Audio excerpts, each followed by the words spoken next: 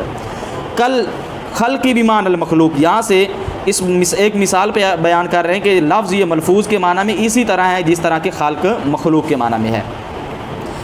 آگے حقیقتاً و حکماً، یہاں سے علامہ جامی رحمہ اللہ لفظ کی تقسیم کر رہے ہیں، کیا کر رہے ہیں، لفظ کی تقسیم کر رہے ہیں کہ پیچھے تو آیا کہ لفظ کہتے ہیں کہ ما یتلفظ بالانسان، جو کچھ انسان اپنے منہ سے بولتا ہے اس کو لفظ کہتے ہیں۔ آگے لفظ کی کئی قسمیں ہیں، کہتے ہیں حقیقتاً و حکماً، خواہ وہ لفظ حقیقی طور پر ہے یا حکمی طور پر ہو، محملاً کانا او موضوعاً، چاہے وہ جس کا تلفظ کیا جا رہا ہے وہ محمل ہو یا موضوع ہو، مفرداً کانا او مرکباً، چاہے وہ جس کا تلفظ کیا جا رہا ہے وہ مفرد ہو یا مرکب ہو۔ تو لفظ حقیقی بھی ہو سکتا ہے اور لفظ حکمی بھی ہو سکتا ہے۔ جب انہوں نے لفظ کی یہ تقسیم کی، اب ان میں سے ہر ایک کی مثال کی بھی ضرورت ہے، تو وہ لفظ الحقیقی جسے علامہ جامی رحمہ اللہ لفظ حقیقی کی مثال بیان کر رہے ہیں، لفظ حقیقی کی یعنی وہ کہ جس کا انسان تلفظ کرے، ٹھیک ہے نا۔ لفظ حقیقی کیا ہوتا ہے، انہوں نے کہہ دیا کہ التلفظ عام من ان یکون حقیقی جن، تلفظ اس سے عام ہے کہ وہ حقیقی ہو، بِأَن يَكُونَ الْمُتَلَفَّظُ بِهِ مِنْ قَبِيلِ الْحُرُوفِ وَالْأَصْوَاتِ، بئی طور کہ جس کا تلفظ کیا جا رہا ہے وہ حروف اور اصوات کے قبیل سے ہو، یعنی جس کے لیے حروف بھی ہوں اور آواز بھی ہو وہ حقیقتاً لفظ ہوتا ہے، وہ حقیقتاً، اور جس کے لیے حروف یا آواز نہ ہو تو وہ حقیقتاً لفظ نہیں ہوتا۔ تو لفظ حقیقی کی مثال کیا ہے، کہتے ہیں کزید و ضرب، جس طرح کہ زید اور ضرب، جس طرح کہ زید اور ضرب یہ لفظ حقیقی کی مثال ہیں۔ اب زید اس کے حروف بھی ہیں اور آواز بھی، اور اسی طرح ضرب اس کے اندر بھی حروف بھی ہیں اور آواز بھی ہے۔ والحکمیوں سے علامہ جامی رحمہ اللہ لفظ حکمی کی ملفوظ حکمی کی مثال بیان کر رہے ہیں۔ ملفوظ حکمی کی مثال ہے کل من وج، جس طرح کہ وہ جو ہماری نیت میں ہے، فی زید ضرب و اضرب، زید ضرب اور اضرب میں، یعنی جو ضرب کے اندر ہوا ضمیر ہے وہ بھی ہماری نیت میں ہے، اسی طرح اضرب کے اندر جو انت ضمیر ہے وہ بھی ہماری نیت میں ہے، اضرب کے اندر جو انت ضمیر ہے وہ بھی ہماری نیت میں ہے۔ تو یہ کس کی مثال ہے، ملفوظ حکمی کی مثال ہے، ملفوظ حکمی کی مثال ہے۔ تو اذ لیس من مقولۃ الحرف والصوت اصلا، یہاں سے علامہ جامی رحمہ اللہ آپ یہ جو زید ضرب کے اندر جو ضمیر آئی اور اضرب کے اندر جو ضمیر آئی، اس کے ملفوظ حقیقی نہ ہونے کی وجہ کو بیان کر رہے ہیں۔ یعنی یہاں پہ انہوں نے یہ کہا ہے نا کہ یہ ملفوظ حکمی ہے، ملفوظ حقیقی نہیں ہے، تو ملفوظ حقیقی نہ ہونے کی وجہ کیا ہے اس کو بیان کر رہے ہیں۔ اس کی وجہ ہے، کہتے ہیں کہ اذ لیس من مقولۃ الحرف والصوت اصلا، کیونکہ وہ حرف اور صوت کے مقولہ سے بالکل نہیں، یعنی یہ جو ہماری نیت کے اندر آتا ہے نا ضرب اور اضرب کے اندر جو ضمیریں جو ہماری نیت کے اندر جو آتی ہیں یہ حرف اور صوت کے قبیلہ سے نہیں ہیں۔ ولم یوضع لہ لفظ، اور نہ ہی ان کے لیے کسی لفظ کو وضع کیا گیا ہے۔ جب ان کے لیے کسی لفظ کو وضع ہی نہیں کیا گیا اور یہ حروف اور صوت کے قبیلے سے نہیں ہیں، پیچھے ہم نے لفظ حقیقی کی تعریف یہ پڑھی تھی جو اصوات اور حروف کے قبیل سے ہو، جب یہ اصوات اور حروف کے قبیل سے نہیں ہے تو لہذا یہ لفظ حقیقی نہ بنے بلکہ لفظ حکمی بنے، لفظ حقیقی نہ بنے لفظ حکمی بنے۔ وَإِنَّمَا عَبَّرُوا عَنْهُ بِاسْتِعَارَةِ لَفْظِ الْمُنْفَصِلِ لَهُ مِنْ نَحْوِ هُوَ وَأَنْتَ۔ تو یہاں سے یہ ایک اعتراض کا جواب دے رہے ہیں، ایک اعتراض کا، اور وہ اعتراض حاشیے کے اندر نقل کیا گیا ہے۔ اعتراض یہ ہے کہ جواب لسوال، انہوں نے کہا کہ ایک سوال کا جواب ہے، کانہ قیلا، گویا کہ اعتراض کیا گیا۔ وہ اعتراض کیا ہے، ان لم یوضع للمنوی لفظ، اگر منوی کے لیے کسی لفظ کو وضع نہیں کیا گیا، فکیف یعبر عنہ بنحو ہوا وانتا، تو اس کو ہوا اور آنتا کی مثل کے ساتھ کیسے تعبیر کیا جاتا ہے؟ یعنی سائل یہ سوال کرتا ہے کہ آپ نے کہا ہے کہ یہ جو ہماری نیت میں آتی ہے نا ضربہ کے اندر جو ضمیر ہے یا اضرب کے اندر جو ضمیر ہے، تو ان کے لیے کسی لفظ کو وضع نہیں کیا گیا، تو اگر ان کے لیے کسی لفظ کو وضع نہیں کیا گیا تو ان کو ہوا اور آنتا کے ساتھ تعبیر کیوں کیا جاتا ہے؟ یعنی ضربہ جب ہم کہتے ہیں تو اس کو اس نے مارا، تو کیا ہم کہتے ہیں کہ ہوا، کہ اس نے مارا، اور پھر اضرب کے اندر ہم کون سی ضمیر نکالتے ہیں؟ انتا، تو یہ ضمیروں کے ساتھ ان کو تعبیر کیوں کیا جاتا ہے کہ جب یہ حقیقتاً لفظ ہیں ہی نہیں اور نہ ہی ان کے لیے کسی لفظ کو وضع کیا گیا منوی کے لیے، تو پھر ان کو تعبیر کیوں کیا جاتا ہے ہوا و انتا کے ساتھ؟ فَأَجَابَ بِأَنَّهُمْ اسْتَعَارُوا لِلْمَنْوِجِ، تو انہوں نے جواب دیا اس بات کے ساتھ کہ ان نحویوں نے منوی کے لیے لفظ منفصل کو مانگ لیا، منفصل کے لفظ کو مانگ لیا۔ یہ جو ہوا اور انتا ان کے لیے بولے جاتے ہیں تو یہ مانگے ہوئے لفظ ہیں، یہ کیا ہیں؟ وَعَبَّرُوا بِهِ، اور انہوں نے اس کے ساتھ تعبیر کر دی۔ وَلَيْسَ الْمُرَادُ أَنَّ الْمَنْوِيَّ هُوَ هَذَا اللَّفْظُ الْمُنْفَصِلُ، اور نہیں ہے اس کی یہ مراد کہ بے شک منوی وہ یہی لفظ منفصل ہے، یعنی جو منوی ہے وہ ہوا اور انتا یہی لفظ منفصل ہے، ایسی بات نہیں ہے، بلکہ اس منوی کو ہوا اور انتا کے ساتھ تعبیر کیا جاتا ہے۔ جب اس کو ہوا اور انتا کے ساتھ صرف تعبیر کیا جاتا ہے، نہ ہوا اور انتا کو اس منوی کے لیے وضع کیا گیا اور نہ ہی ہوا اور انتا اس کے لیے ہیں اور نہ ہی یہ لفظ منفصل خود یہ منوی ہے، تو پھر اس صورت میں یہ کہنا پڑے گا کہ یہ لفظ حکمی ہے، لفظ حقیقی نہیں ہے، لفظ حکمی ہے، لفظ حقیقی نہیں ہے۔ اسی بات کو بیان کیا، کہتے ہیں وَإِنَّمَا عَبَّرُوا عَنْهُ، اور بے شک انہوں نے اس کی تعبیر کی من نحوی ہوا و انتا، ہوا اور انتا کی مثل سے اس کے لیے منفصل کے لفظ کو مانگنے کے ساتھ، یعنی اس کے لیے منفصل کا لفظ منوی کے لیے مانگ کر انہوں نے اس کی تعبیر کی ہے، اور تعبیر کرنے کے بعد وَأَجْرَوْا عَلَيْهِ أَحْكَامَ اللَّفْظِ، اور انہوں نے اس پر لفظ کے احکام کو جاری کیا۔ تو صرف یہ انہوں نے مانگا ہے اور اس پر لفظ کے حکم کو جاری کیا ہے، فَكَانَ لَفْظًا حُكْمًا لَا حَقِيقَةً، تو یہ حکماً لفظ ہوئے، حقیقتاً لفظ نہ ہوئے، حکماً لفظ ہوئے اور حقیقتاً لفظ نہ ہوئے۔ اچھا جی، آگے والمحفوظ والمحذوف لفظ حقیقتاً، یہاں سے علامہ جامی رحمہ اللہ آپ ایک اعتراض کا جواب دے رہے ہیں۔ معترض اعتراض یہ کرتا ہے کہ آپ نے لفظ کی تعریف کی ہے کہ جس کا انسان تلفظ کرے اس کو لفظ کہتے ہیں، تو جو کلمات عبارات کے اندر محذوف ہوتے ہیں ان کا انسان تلفظ نہیں کرتا، ان کو تو لفظ نہیں کہنا چاہیے تھا، جبکہ آپ ان کو بھی لفظ کہتے ہیں، آپ ان کو بھی، مثال کے طور پر شرح میات عامل کے اندر آتا ہے وَالصَّلَاةُ عَلَىٰ سَيِّدِ الْأَنْبِيَاءِ مُحَمَّدٍ الْمُصْطَفَىٰ وَعَلَىٰ آلِهِ الْمُجْتَبَىٰ، یہ جو جار مجرور ہیں یہ نازلتن کے متعلق ہے، اور نازلتن یہ مقدر ہے، نازلتن یہ مقدر ہے۔ اب جب ہم پڑھتے ہیں وَالصَّلَاةُ عَلَىٰ سَيِّدِ الْأَنْبِيَاء، تو ہم نازلتن کو تو نہیں نہ پڑھتے، جب ہم اس کا تلفظ نہیں کرتے تو ان کو لفظ نہیں کہنا چاہیے تھا، جبکہ تم ان کو لفظ کہتے ہو۔ تو اس کا جواب یہ ہے کہ والمحذوف لفظ حقیقتاً، کہ محذوف بھی یعنی جو کلمہ محذوف ہو وہ بھی حقیقتاً لفظ ہی ہوتا ہے، وہ لفظ حقیقی ہوتا ہے، وہ لفظ، اس کی دلیل کیا ہے؟ لِأَنَّهُ قَدْ يَتَلَفَّظُ بِهِ الْإِنسَانُ فِي بَعْضِ الْأَحْيَانِ، کیونکہ بے شک انسان بعض وقتوں میں اس کا تلفظ کرتا ہے، یعنی یہ تو نہیں ہے کہ اس کا تلفظ کیا ہی نہیں جاتا۔ جب ہم کہتے ہیں کہ یہ نازلۃ ان کے متعلق ہے تو انسان اس کا تلفظ کر رہا ہے کہ نہیں کر رہا؟ جب تلفظ کر رہا ہے تو لہذا وہ لفظ کی تعریف میں داخل ہیں۔ وَكَلِمَةُ اللَّهِ تَعَالَى دَاخِلَةٌ فِيهِ، یہاں سے لے کر والجن تک علامہ جامی رحمہ اللہ ایک سوال کا جواب دے رہے ہیں۔ معترض اعتراض یہ کرتا ہے کہ آپ نے لفظ کی تعریف کیا ہے کہ ما یتلفظ به الانسان، کہ جس کا انسان تلفظ کرے اس کو کیا کہتے ہیں؟ لفظ کہتے ہیں، اس کو کیا کہتے ہیں؟ تو اس صورت میں لفظ کی یہ تعریف اپنے افراد کو جامع نہیں ہے، لفظ کی تعریف جامع نہیں ہے، کیونکہ اس صورت میں اس سے اللہ تعالیٰ کے کلمات، فرشتوں کے کلمات اور جنات کے کلمات نکل جائیں گے، حالانکہ وہ بھی تو لفظ ہوتے ہیں، تو اس کا جواب یہ ہے کہ جو ہم نے کہا ہے کہ انسان جس کا تلفظ کرے، اس کا مطلب یہ ہے کہ انسان جس کا تلفظ کر سکے، انسان کے اندر جن کا تلفظ کرنے کی صلاحیت طاقت ہو ان کو لفظ کہتے ہیں۔ تو اگرچہ اللہ کے کلمات وہ اللہ کے ہیں اور فرشتوں کے کلمات وہ فرشتوں کے، اور جنات کے کلمات وہ بھی جنات کے ہیں، انسانوں کے نہیں ہیں، لیکن انسان ان سب کا تلفظ کر سکتا ہے۔ تو جب انسان ان کا تلفظ کر سکتا ہے تو لہذا وہ لفظ کی تعریف میں داخل ہیں۔ وَالدَّوَالُّ الْأَرْبَعُ وَهِيَ الْخُطُوطُ، یہاں سے علامہ جامی رحمہ اللہ آپ ایک اعتراض کا جواب دے رہے ہیں جو علامہ رضی کی طرف سے کیا گیا۔ علامہ رضی کہتے ہیں کہ یہ جو خطوط دوال اربع جو ہیں، خطوط، عقود، نصب اور اشارات، یہ لفظ ان کی قید سے نکلے ہیں، یہ لفظ ان کی قید سے نکلے ہیں۔ تو علامہ جامی رحمہ اللہ آپ نے اس کا جواب دیا کہ یہ جو دوال اربع ہیں خطوط عقود نصب اشارات غیر داخلۃ فیہ، یہ لفظ کی تعریف میں داخل ہی نہیں ہے، لفظ کی تعریف میں داخل ہی نہیں ہے۔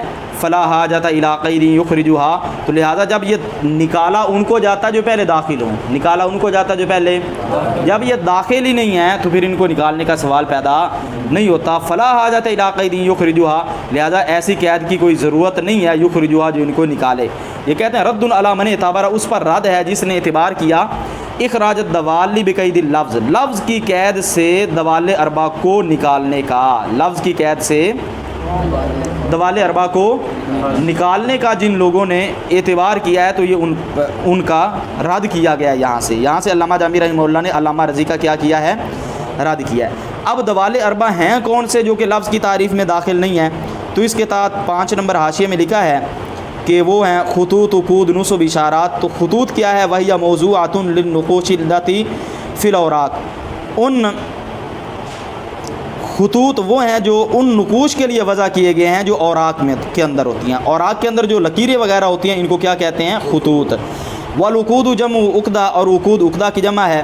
ویراد بہا عقود الاصابع، اور اس سے انگلیوں کی گریں مراد لی جاتی ہیں، ٹھیک ہے۔ اور آگے والاشارۃ، اور اشارہ کا اشارۃ الاخرس، جس طرح کے گونگے کا اشارہ، تو کہتے ہیں یہاں سے اشارہ حسیہ مراد ہے۔ والنصب بضمتین، اور نصب دونوں کے ضمہ کے ساتھ، جمع نصیبت، نصیبہ کی جمع ہے۔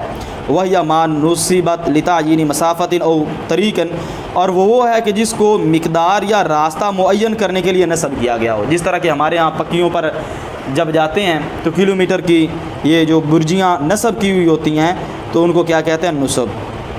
تو لہٰذا یہ 4 جو دوالے، یہ دلالت کرنے والی جو 4 چیزیں ہیں، خطوط عقود نصب اشارات، یہ لفظ کی تعریف میں داخل نہیں ہیں۔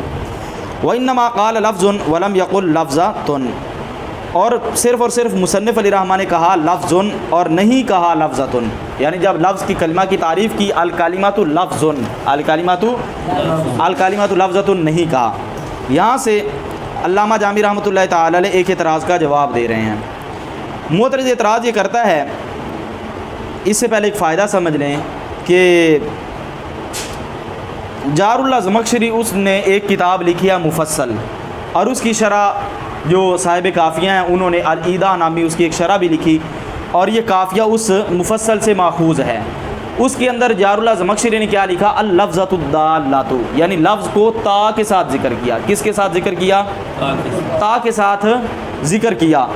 تو یہاں سے اسی اعتراض، معترض اعتراض یہ کرتا ہے کہ جار اللہ زمخشری نے جب لفظ کو تا کے ساتھ ذکر کیا تو مصنف کی کتاب تو یہ وہیں سے ماخوذ ہے، تو انہوں نے اپنے کتاب کے اندر لفظ کی تعریف، کلمہ کی تعریف میں لفظ ان کو بغیر تا کے ذکر کیوں کیا؟ بغیر تا کے ذکر کیوں کیا؟ لأنہ لم یقصد الوحدۃ، سے علامہ جامی رحمہ اللہ اس کا جواب دے رہے ہیں۔ اس کا جواب یہ ہے کہ جار اللہ زمخشری نے لفظ کے ساتھ تا لگا کر، تائے وحدت کی لگا کر اس کی لفظ کی وحدت کا قصد کیا ہے۔ کیا کیا ہے؟ وحدت کا قصد کیا کہ ان کے نزدیک جو کلمہ ہوتا ہے وہ صرف ایک لفظ ہوتا ہے، کلمہ جو ہوتا ہے وہ ایک سے زیادہ الفاظ کلمہ نہیں ہو سکتے۔ اور علامہ جامی اور مصنف نے یعنی علامہ ابن حاجب رحمہ اللہ نے تا نہ لگا کر وحدت کا قصد نہیں کیا، وحدت کا قصد نہیں کیا انہوں نے، یعنی ان کے نزدیک 2 الفاظ بھی بعض صورتوں میں کلمہ بن جاتے ہیں، 2 الفاظ بھی کلمہ بن جاتے ہیں۔ انہوں نے نیچے حاشیے میں لکھا لأن مثل عبداللہ، کیونکہ بے شک عبداللہ کی مثل عالماً علم ہونے کی صورت میں، داخل فی الکلمات عندہ، مصنف کے نزدیک کلمہ میں داخل ہے، مع انہ لفظان، باوجود اس کے کہ بے شک یہ 2 لفظ ہیں۔ یعنی عبداللہ یہ جار اللہ زمخشری کے نزدیک کلمہ نہیں ہے، کیونکہ ان کے نزدیک کلمہ کے اندر ایک لفظ ہوتا ہے، جبکہ عبداللہ جب علم ہو تو علامہ ابن حاجب رحمہ اللہ کے نزدیک یہ کلمہ ہے، کیونکہ ان کے نزدیک کلمہ کے اندر ایک سے زیادہ الفاظ بھی ہو سکتے ہیں۔ والمطابقۃ غیر لازمۃ، یہاں سے پھر وہی ایک اعتراض، معترض اعتراض یہ کرتا ہے کہ آپ نے کہا ہے کہ مصنف علیہ رحمٰن نے وحدت کا قصد نہیں کیا، حالانکہ الکلمۃ مبتدا ہے، الکلمۃ لفظ اس کی خبر ہے، اور مبتدا اور خبر کے درمیان مطابقت ضروری ہوتی ہے، مبتدا اور خبر کے درمیان مطابقت، جبکہ الکلمہ اور لفظ کے درمیان مطابقت نہیں ہے، کیونکہ کلمہ کے آخر میں تا ہے اور لفظ کے آخر میں تا نہیں ہے۔ تو اس کا جواب یہ ہے کہ مبتدا اور خبر کے درمیان مطابقت تب ضروری ہوتی ہے جب 5 شرطیں پائی جائیں، جب، اور وہ 5 شرطیں حاشیے میں انہوں نے لکھی ہیں، 2 نمبر حاشیے میں۔ اعلم ان مطابقت الخبر للمبتدا، تو جان کے بے شک خبر کی مطابقت مبتدا کے لیے مشروطۃ بخمسۃ شروط، 5 شرطوں کے ساتھ مشروط ہے۔ ان یکون الخبر مشتقا، پہلی شرط یہ ہے کہ خبر کیا ہو، مشتق ہو، خبر کیا ہو، مشتق ہو۔ او ما فی حکمہ، یا وہ جو مشتق کے حکم میں ہو، کل منصوب، جس طرح کے اس میں منصوب۔ پہلی شرط یہ ہے کہ خبر یا تو خود مشتق ہو یا مشتق کے حکم میں ہو، جس طرح کے اس میں منصوب یہ مشتق کے حکم میں ہوتا ہے۔ اور دوسری شرط ہے وَإِن يَكُونَ مُسْنَدًا إِلَى الضَّمِيرِ الرَّاجِعِ إِلَى الْمُبْتَدَأِ، اور یا یہ کہ وہ خبر مسند ہو ایسی ضمیر کی طرف جو مبتدا کی طرف لوٹنے والی ہو، یعنی خبر کے اندر ایسی ضمیر ہو جو مبتدا کی طرف لوٹ رہی ہو۔ تیسری شرط ہے وَأَلَّا يَكُونَ مُخْتَصًّا بِالْإِنَاثِ، اور یہ کہ وہ خبر مؤنث کے ساتھ خاص نہ ہو، مؤنث کے ساتھ خاص نہ ہو، جس طرح کہ حائض ہے یہ مؤنث کے ساتھ خاص ہے۔ وَأَلَّا يَكُونَ اسم تفضیل مستعملا بمن، اور چوتھی شرط یہ ہے کہ وہ خبر ایسا اسم تفضیل نہ ہو جو من کے ساتھ مستعمل ہو، یعنی جو اسم تفضیل کا صیغہ من کے ساتھ مستعمل ہوتا ہے تو وہ خبر ایسا اسم تفضیل کا صیغہ بھی نہ ہو۔ پانچویں شرط یہ ہے کہ وَاللَّا يَسْتَوِيَ فِيهِ الْمُذَكَّرُ وَالْمُؤَنَّثُ، کہ اس خبر میں مذکر اور مؤنث برابر نہ ہوں۔ جب یہ 5 شرطیں پائی جائیں تو پھر جا کر مبتدا اور خبر کے درمیان مطابقت لازم ہوتی ہے، اور جب ان میں سے کوئی شرط بھی نہ ہو، ایک شرط بھی کم ہو جائے تو پھر مطابقت لازم نہیں رہتی، جبکہ یہاں پر مبتدا اور خبر کے درمیان کچھ شرطیں کم ہیں مطابقت کی۔ وہ اس طرح کہ پہلی شرط کو دیکھ لیں، پہلی شرط یہ تھی کہ خبر مشتق ہو یا مشتق کے حکم میں ہو، جبکہ الکلمۃ لفظ کی خبر جو لفظ ہے یہ نہ مشتق ہے اور نہ ہی مشتق کے حکم میں ہے، نہ مشتق ہے اور نہ ہی مشتق کے۔ دوسری شرط کیا تھی کہ اس کے اندر ایسی ضمیر ہو جو مبتدا کی طرف لوٹ رہی ہو، لیکن اس کے اندر کوئی ضمیر نہیں ہے جو مبتدا کی طرف، لفظ کے اندر کوئی ضمیر ہے، لفظ کے اندر کوئی ضمیر نہیں ہے جو مبتدا کی طرف لوٹ رہی ہو، جو مبتدا کی طرف لوٹ رہی ہو۔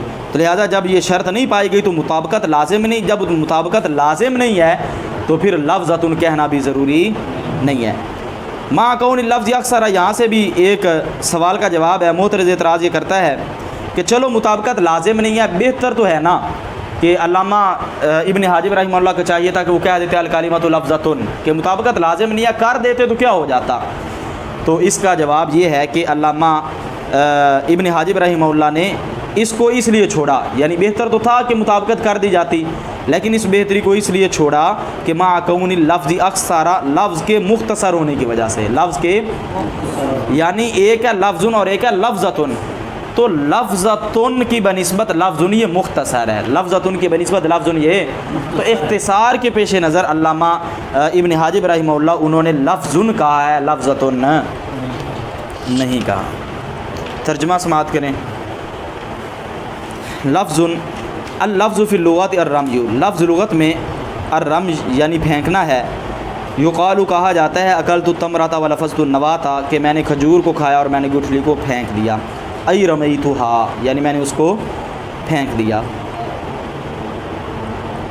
ثم نقل فی عرف النحاۃ ابتداء، پھر اس کو نقل کر دیا گیا نحویوں کے عرف میں ابتداء، او بعد جعلہ بمعنی الملفوظ، یا اس کو ملفوظ کے معنی میں بنانے کے بعد، کل خلق بمعنی المخلوق، جس طرح کہ خلق مخلوق کے معنی میں ہے۔ کس کی طرف نقل کیا گیا؟ یہ علامہ یتلفظ یا تلفظ، یہ نقیلہ کے متعلق ہے جار مجرور، اس کی طرف نقل کر دیا گیا کہ جس کا انسان تلفظ کرتا ہے، حقیقتاً و حکماً، وہ تلفظ حقیقتاً ہو یا حکماً ہو، محملاً کان و موضوعاً، جس کا تلفظ کیا جا رہا ہے وہ محمل ہو یا موضوع ہو، مفرداً کان و مرکباً، وہ کہ جس کا تلفظ کیا جا رہا ہے وہ مفرد ہو یا مرکب ہو، واللفظ الحقیقی جو، اور لفظ حقیقی جس طرح کہ زید اور ضربہ، والحکمی جو، اور لفظ حکمی جس طرح کہ وہ جو نیت میں ہے زید ضربہ اور اضرب کے اندر، یعنی وہ زید ضربہ اور اضرب کے اندر جو ہماری نیت میں ہے نا، اضرب کے اندر جو ہے اور ضربہ کے اندر جو ہے وہ منوی جو ہماری نیت میں ہے وہ حکمی کی مثال ہے۔